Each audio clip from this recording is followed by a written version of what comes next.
On his way into shore, sharks are attracted to the marlin's blood. अब जब वो उस मार्लिन को लेके आ रहा था, मरी हुई मछली को अपनी नाव के पीछे बांध करके, तो मार्लिन के ब्लड से अट्रैक्ट होकर के, मार्लिन के ब्लड की खुशबू से या किसी भी तरह से, जो समुद्र में रहने वाली शार्क मछलियां हैं वो उसके पीछे पड़ जाती हैं।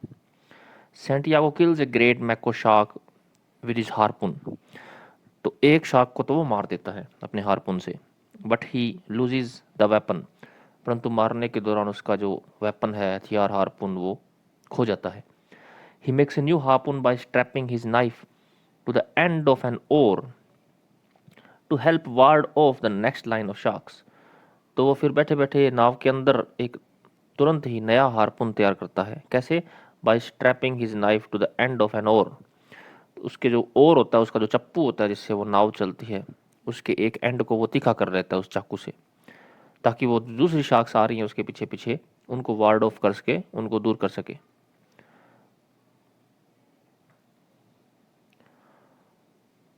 5 sharks are slain and many others are driven away. तो 5 शार्क्स तो मार दी जाती हैं, मार देता है वो, और बहुत सारी को भगा भी देता है। But the sharks keep coming, परंतु शार्क्स आती रहती हैं। And by nightfall the sharks have almost devoured the marlin's entire carcass. और नाइटफॉल तक, रात होने तक, शार्क जो हैं लगभग लगभग उस मार्लिन के शव को डिवोर कर चुकी होती है, खा चुकी होती हैं। Leaving A skeleton consisting mostly of its backbone. और पीछे बस कंकाल रह जाता है, जिसमें भी मुख्य रूप से बैकबोन रह जाती है, जो रीढ़ की हड्डी होती है उसकी। इट्स टेल, उसकी पूंछ, एंड इट्स हेड, और उसका हेड रह जाता है। Santiago knows that he is destroyed and tells the sharks of how they have killed his dreams. Santiago को पता होता है कि अब वो बर्बाद हो चुका है। 3 दिन से बेचारे ने बड़ी मेहनत से इतनी बड़ी मछली को मारा था। मार के वो जब उसको समुद्र से बाहर लाने की कोशिश कर रहा था, तो शार्क्स उसको खा गई। तो शार्क्स को बताता है how they have killed his dreams, कि किस तरह से उन्होंने उसके सपनों को चकनाचूर कर दिया है, मार दिया है। Upon reaching the shore before dawn on the next day, Santiago struggles to his shack, carrying the heavy mast on his shoulder, leaving the fish head and the bones on the shore. तो दोबारा आते हैं उस पे। Upon reaching the shore before dawn, तो सुबह होने से पहले वो शोर पहुंच जाता है, डॉन होने से पहले अगले दिन। सेंटियागो स्ट्रगल्स टू हिज शैक। तो सेंटियागो अपने शैक की ओर पहुंचने में बड़ा स्ट्रगल करता है, बहुत ज़्यादा थक चुका होता है। शैक उसका जो झोंपड़ी होती है वो उसको बोला गया है। Carrying the heavy mast on his shoulder, अपने शोल्डर पर हैवी मास्ट लेके जाता है वो। मास्ट होती है ये जो नाव के ऊपर लगाई जाती है, नाव को दिशा देने के काम आती है मास्ट। इसको हिंदी में शायद नाव की पाल बोलते हैं। Leaving the fish head and the bones on the shore, और फिश का जो हेड है और उसकी जो हड्डियां हैं उसको वो शोर पर ही छोड़ देता है, किनारे पर ही छोड़ देता है। Once home he slumps on to his bed and falls into a deep sleep. घर पहुंचने के बाद वो गहरी नींद में सो जाता है, क्योंकि 3 दिन से वो सोया नहीं होता है। आगे चलते हैं। A group of fisherman gathers the next day. अगले दिन बाकी मछुआरों का एक ग्रुप इकट्ठा होता है अराउंड द बोट, उस बोट के चारों ओर। Where the fish skeleton is still attached. तो उस बोट के पीछे जो स्केलेटन बंधा हुआ होता है, उसके चारों ओर मछुआरों का एक दल इकट्ठा हो जाता है। One of the fisherman measures it to be 18 feet 5.5 metre. यानी एक मछुआरा उसको मेजर करता है, मापता है, तो वो 18 फीट की निकलती है। 18 फुट लंबी मछली थी वो, 5.5 metre. From nose to tail. Pedrico is given the head of the fish, and the other fishermen tell Manolin to tell the old man how sorry they are. पेड्रिको कोई मछुआरा होता है, उसको फिश का हेड दे दिया जाता है, और बाकी मछुआरे मेलोनिल को बताते हैं कि ओल्ड मैन को जाके कहना कि वो बहुत दुखी हैं। Tourist at the nearby cafe mistakenly take it for a shark. और आसपास जो टूरिस्ट आए होते हैं समुद्र के किनारे, वो इसको शार्क समझ लेते हैं। The boy worried about the old man cries upon finding him safe asleep and at his injured hands.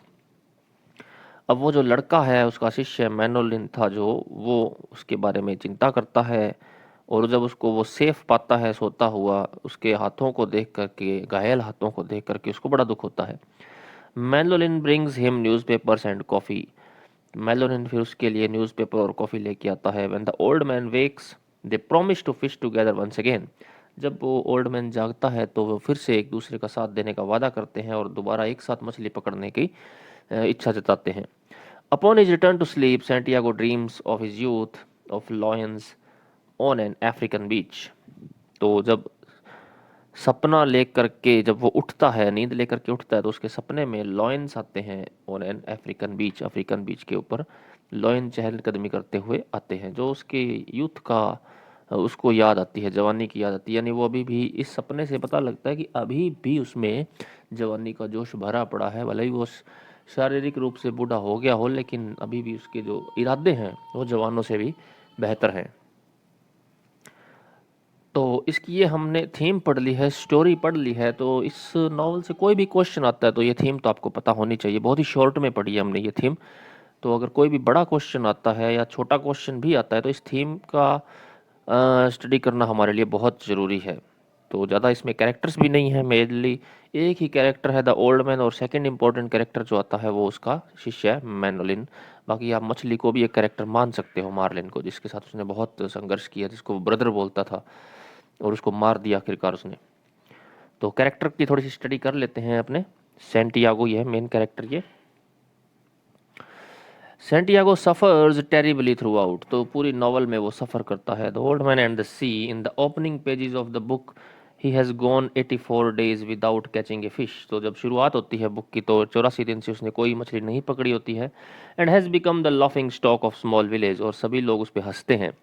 He then endures a long and grueling struggle with the marlin only to see his trophy catch destroyed by shark. तो फिर वो बड़ी ही मेहनत करता है, बहुत ही थका देने वाला भयंकर संघर्ष करता है मार्लिन के साथ, और लास्ट में उसको क्या होता है, उसका संघर्ष डिस्ट्रॉयड हो जाता है शार्क्स के द्वारा। उसने जो मछली को मारा होता है वो शार्क उसको डिस्ट्रॉय कर देती है। Yet the destruction enables the old man to undergo a remarkable transformation and he rests triumph and renewed life from his seeming defeat.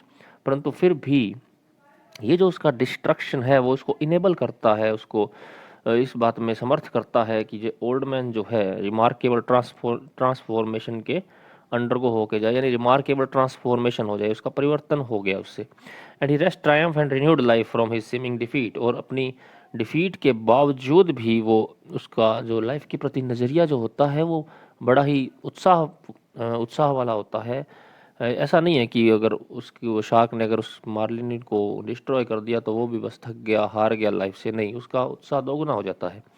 After all Santiago is an old man whose physical existence is almost over, but the reader is assured that Santiago will persist through Manolin, who, like a disciple, awaits the old man's teachings and will make use of those lessons long after his teacher has died.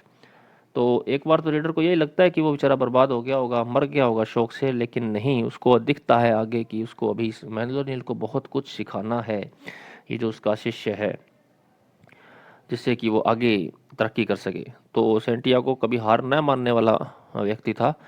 तो 84 दिन तक उसको कोई मछली नहीं पकड़ पाता है। वो 85वें दिन वो डिसाइड करता है कि वो अपने लाइफ का सबसे बड़ी उपलब्धि लेके आएगा। समुद्र के अंदर तक जाता है, सबसे बड़ी मछली को अकेला मार के लेके आता है। थोड़ा सा बैड लक रहता है कि शार्क खा जाती हैं, लेकिन फिर भी हार नहीं मानता है। बाद में गांव वाले भी तारीफ करते हैं। अब देखिए, इतना कुछ होने के बाद भी उसमें लाइफ के प्रति इतना उसमें एक्साइटमेंट है। वो सोचता है कि अभी मेरे शिष्य को बहुत कुछ सिखाना मुझे बाकी है। 10 Santiago manages perhaps the most miraculous feat of all. He finds a way to prolong his life after death. तो सेंटियागो मैनेज कर लेता है most Miraculous feet of all. तो अपनी ज़िंदगी का सबसे मिराक्युलस यानी चमत्कारिक फीट, यानी एक असाधारण कारनामा, एक साहसिक कारनामा वो कर लेता है पूरा। He finds a way to prolong his life after death। और उसको एक ऐसा रास्ता मिल जाता है जिससे वो मृत्यु के बाद होने वाला जो अपना जीवन है उसको भी आगे लंबा खींच सकता है। ओके, आगे चलते हैं। Santiago's commitment to sailing out farther than any fisherman has before to where the big fish promises to be testifies to the depth of his pride।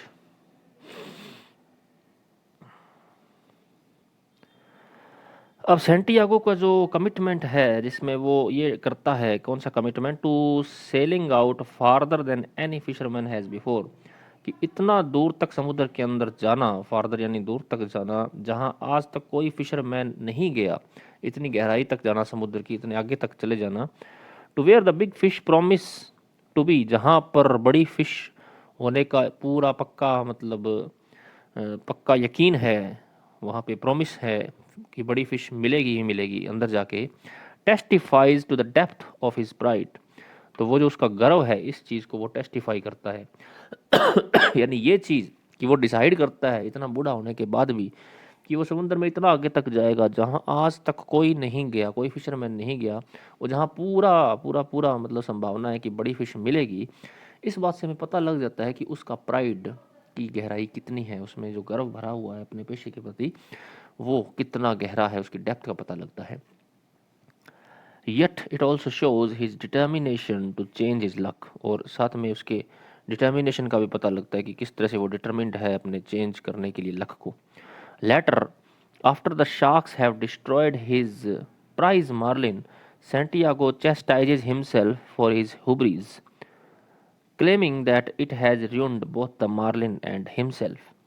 लेकिन बाद में जब शार्क डिस्ट्रॉय कर चुकी होती हैं उसकी प्राइज मार्लिन को, उस मार्लिन को जो मारता है उसको शार्क डिस्ट्रॉय कर चुकी होती है, सेंटियागो चेस्टाइज करता है, चेस्टाइज का मतलब होता है अपने आप को पवित्र करना, फॉर हिज हुबरीज, एक्सजरेटेड प्राइड जो था उसका, जो उसके अंदर ज़रूरत से ज़्यादा घमंड भरा हुआ था, गर्व भरा हुआ था नेगेटिव टर्म में, उसको वो चेस्टाइज करता है, यानी उसको थोड़ा सा वो सही करता है, पवित्र करता है, छान लेता है। चेस्टाइज करने का मतलब यानी उसका गर्व जो होता है, जो ज़रूरत से ज़्यादा जो गर्व होता है वो वैनिश हो जाता है, ख़त्म हो जाता है। Claiming that it has ruined both the marlin and himself, और वो जो घटना होती है जिसमें शार्क मार्लिन को खा जाती हैं, तो उस घटना से उसका और मार्लिन का दोनों को वो बर्बाद कर देती है वो घटना। तो सेंटियागो इतना भी मतलब उसका मोरल डाउन नहीं होता है, लेकिन एक्सेस जो प्राइड होता है उसके अंदर वो ख़त्म हो जाता है। True as this might be, it is only half the picture, for Santiago's pride also enables him to achieve his most true and complete self. ये बात सही है कि शार्क ने दोनों चीज़ों को डिस्ट्रॉय कर दिया था, मार्लिन को भी और उसके प्राइड को भी, परंतु यह आधी पिक्चर है। सेंटियागो का जो प्राइड है वो उसको इस बात में भी इनेबल करता है कि वो अपने मोस्ट ट्रू और कंप्लीट सेल्फ को अचीव कर सके, यानी उसका वो वास्तव में जो है उसको वो अचीव हुआ उस चीज़ से। Furthermore, it helps him to earn the deeper respect of the village fishermen and secures him the prized companionship of the boy. और इससे एक फ़ायदा उसको और होता है, भले ही मार्लिन उसके हाथ नहीं लगी हो या सिर्फ उसका कंकाल उसको मिला हो, लेकिन वो गांव वालों की रिस्पेक्ट को जीत लेता है। इससे पहले गांव वाले उसका मजाक उड़ाते थे, उसको सैलाओ बोलते थे, मनहूस बोलते थे उसको, कि उसको कोई कभी कोई मछली नहीं मिलती है, लेकिन इस फीट के बाद, इस कारनामे के बाद सारे गांव वाले उसकी इज्जत करने लग जाते हैं। और सबसे बड़ी बात कि वो जो उसका शिष्य होता है वो उसको वापस मिल जाता है, गांव वाले या उसके पेरेंट्स पहले मना कर देते हैं मैनोलिन को कि इसके साथ तो फिशिंग नहीं करनी, लेकिन अब वो तैयार हो जाते हैं उस बॉय को उस ओल्ड मैन को सौंपने के लिए। He knows that he will never have to endure such an epic struggle again, और वो ये भी जानता है कि इतना बड़ा स्ट्रगल अब दोबारा तो वो नहीं देखेगा अपनी लाइफ के अंदर। Santiago's pride is what enables him to endure, and it is perhaps endurance that matters most in Hemingway's conception of the world, a world in which death and destruction as part of the natural order of things are unavoidable. बड़ा लंबा sentence है ये।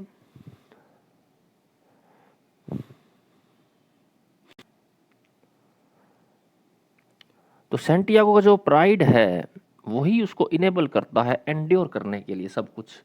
Santiago के अंदर pride बहुत कूट कूट के भरा है, उसके अंदर जो अपने प्रति जो उसका सम्मान है, उसकी जो सेल्फ रिस्पेक्ट है, उसका गर्व है, वो उसको इनेबल करता है कि एंड्योर कर सके, सब कुछ सहन कर सके। And it is perhaps endurance that matters most in Hemingway's conception of the world. और ये जो राइटर है हेमिंगवे, उसके जो वर्ल्ड के प्रति जो धारणा है उसमें एंड्योरेंस ही सबसे ज़्यादा महत्वपूर्ण चीज़ है। एंड्योरेंस का मतलब सहन शक्ति, बहुत कुछ सहन करना पड़ता है हमें ज़िंदगी में। A world in which death and destruction as part of the natural order of things are unavoidable, ऐसा संसार जहाँ पे डेथ और डिस्ट्रक्शन जो है वो अनअवॉइडेबल पार्ट है संसार का, यानी डेथ और डिस्ट्रक्शन तो होती ही रहती है, उससे कभी घबराना नहीं है और उसको सहन करना है। यही अपने कैरेक्टर के थ्रू वो बताता है हेमिंगवे सैंटियागो के through. Hemingway seems to believe that there are only two options. तो हेमिंगवे इस बात पर बिलीव करता है कि सिर्फ दो ही ऑप्शन होते हैं, डिफीट और एंड्योरेंस। या तो हार जाओ या एंड्योरेंस अंटिल डिस्ट्रक्शन। या तो हार मान लो या फिर नष्ट होने तक आप अपनी सहन शक्ति बनाए रखो। तो डिफीट के प्रति इसका एक बहुत ही फेमस कोट है जो आगे लिखा हुआ है इसके अंदर, नोट्स के अंदर, कि आदमी को डिफीट नहीं किया जा सकता, उसको डिस्ट्रॉय किया जा सकता है। तो ये बात यहाँ पे निकल के आती है कि दो ही ऑप्शन होते हैं, या तो आप हार मान लो या एंड्योरेंस रखो तब तक जब तक आप पूर्ण रूप से बर्बाद नहीं हो जाओ। Santiago clearly chooses the latter, और इस नॉवल में सैंटियागो इस चीज़ को चुनता है, destruction, endurance until destruction. His stoic determination is mythic, nearly Christ-like in proportion। तो उसका जो डिटर्मिनेशन है वो स्टोइक है। स्टोइक वो आदमी होता है जो भगवान की या इनकी कोई परवाह नहीं करता है। तो डिटर्मिनेशन जो है उसका, भले ही उसको गांव वालों ने कितने ही ताने दिए हों, भले ही वो अपने आप को, उसका जो बुरा लक है वो प्रूव हो चुका हो, लेकिन उसका डिटर्मिनेशन जो था मिथिक था, वो बहुत ही शानदार क्वालिटी का था, बहुत बड़े साइज का था, क्राइस्ट लाइक था प्रोपोर्शन के अंदर, अनुपात के अंदर। For 3 days he holds fast to the line that links him to the fish even though it cuts deeply into the palms, causes a crippling cramp in his left hand and ruins his back। तो 3 दिनों तक वो उस रस्सी को पकड़े रखता है जिससे वो फिश को जिससे वो फिश जो है फंसती है, और इससे उसके पाम्स जो हैं वो कट जाते हैं, जगह जगह से घायल हो जाते हैं, लेफ्ट हैंड में क्रैम्प्स आ जाते हैं, उसकी कमर जो है, बैक जो है वो रुइन हो जाती है, ख़राब हो जाती है। The physical pain allows Santiago to forge a connection with the marlin that goes beyond the literal link of the line। तो फिजिकल पेन जो सेंटियागो सहता है, इससे एक कनेक्शन बन जाता है मार्लिन और उसका, उस मछली का और उसका, जो literal link of the line से काफ़ी आगे चला जाता है। His bodily ex attest to the fact that he is well matched that the fish is worthy opponent. तो उसका जो बॉडीली एक है, उसका जो शारीरिक दर्द है, वो इस बात को अटेस्ट करता है, प्रमाणित कर देता है कि वो उसके मैच का ही है। मार्लिन और वो दोनों एक बराबर हैं शक्ति में, ताकत में, कुशलता में, और फिश जो है वास्तव में उसकी वर्दी अपोनेंट है। फिश वास्तव में उसका मुकाबला करने के लायक है। And that he himself because he is able to fight so hard is a worthy fisherman, और वो भी अपने आप को वर्दी फिशरमैन साबित कर देता है। The connectedness to the world around him eventually elevates Santiago beyond that what would otherwise be his defeat. ये जो कनेक्टेडनेस है, ये जो मार्लिन के साथ उसका जो जुड़ाव था, ये उसको अपने उस वर्ल्ड से ऊपर उठा देता है, वरना वो हार जाता। Like Christ, to whom Santiago is unashamedly compared at the end of the novella, Christ की तरह जिसके साथ उसकी तुलना की जाती है नोवेला के अंत में, the old man physical suffering leads to a more significant spiritual triumph. क्योंकि इस ओल्ड मैन की जो फिजिकल सफरिंग है, ये जो मार्लिन के साथ 3 दिन का जो संघर्ष था, ये उसको स्पिरिचुअल ट्रायम्फ तक लेके जाती है, यानी उसका आत्मिक उत्थान होता है उससे। तो दूसरा जो हमारा कैरेक्टर है वो मैलोलिन है, इसका शिष्य, जो हमें पता ही है। Manolin is present only in the beginning and at the end of the old man and the sea. तो मैलोलिन जो है वो थोड़ी देर के लिए आता है, शुरू में और अंत में आता है। But his presence is important because Manolin's devotion to Santiago highlights Santiago's value as a person and as a fisherman. परंतु उसकी प्रेजेंस बहुत इंपॉर्टेंट है क्योंकि मैलोलिन का जो डिवोशन है, उसके प्रति समर्पण भाव है, वो हाईलाइट करता है सेंटियागो की वैल्यूज़ का, एक पर्सन के रूप में और एक फिशरमैन के रूप में। Excuse me. Manolin demonstrate his love for Santiago openly. तो वो ओपनली उसके प्रति अपना प्यार प्रदर्शित करता है। He make sure that the old man has food, blankets and can rest without being bothered. वो उसकी बहुत परवाह करता है, वो चाहता है कि ओल्ड मैन के पास फूड हो, ब्लैंकेट हो, और वो रेस्ट कर सके बिना किसी परेशानी के। Despite Hemingway's insistence that his characters were a real old man and a real boy, Manolin's purity and singleness of purpose elevates him to the level of a symbolic character. तो Manolin जो है अपनी purity के कारण और singleness of purpose के कारण एक सिंबॉलिक कैरेक्टर बन जाता है। Manolin's actions are not tainted by the confusion, ambivalence और विलफुलनेस दैट टिपिफाई अडोलसेंस। तो मैनोलिन के जो एक्शन है उसमें कोई कन्फ्यूज़न नहीं है, कोई अस्पष्टता नहीं है और कोई ऐसे मनमौजीपन नहीं है, उसमें विलफुलनेस नहीं है जो एक किशोर अवस्था के बालक में होती है। Instead he is companion who feels nothing but love and devotion. वो बस एक अच्छा साथी है उसका, और जिसके अंदर प्यार और समर्पण कूट कूट के भरा है।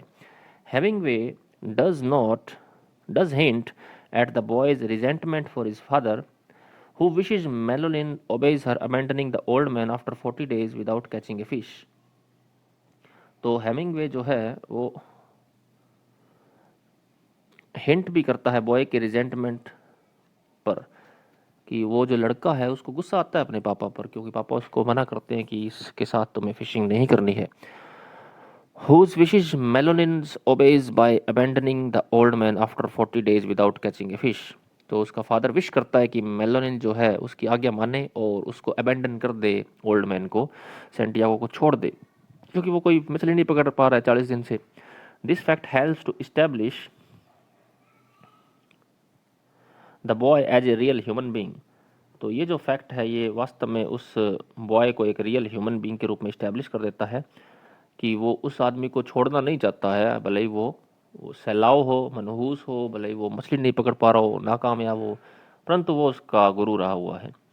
A person with conflicted loyalties who faces difficult decisions।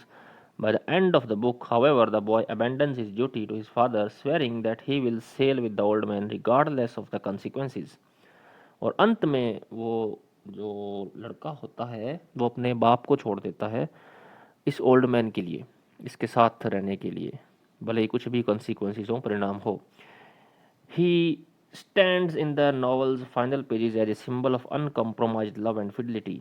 तो नॉवल के एंड में वो सेंटियागो के साथ दिखाई देता है, जो एक सिंबल है अनकॉम्प्रोमाइज्ड लव का और फिडिलिटी का, वफादारी का।